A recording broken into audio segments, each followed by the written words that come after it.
കേൾക്കണം. ശരി.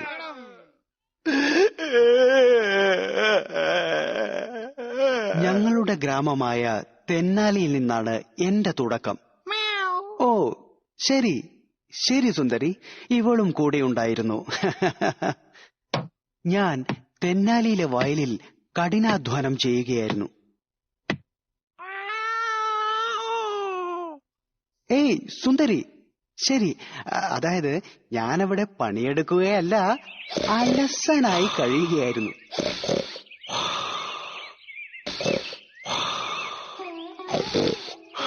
അങ്ങനെയിരിക്കെ ഒരു നാൾ ഒരു സിദ്ധൻ അവിടെ എത്തി എന്നെ സ്നേഹപൂർവ്വം വിളിച്ചുണർത്തി.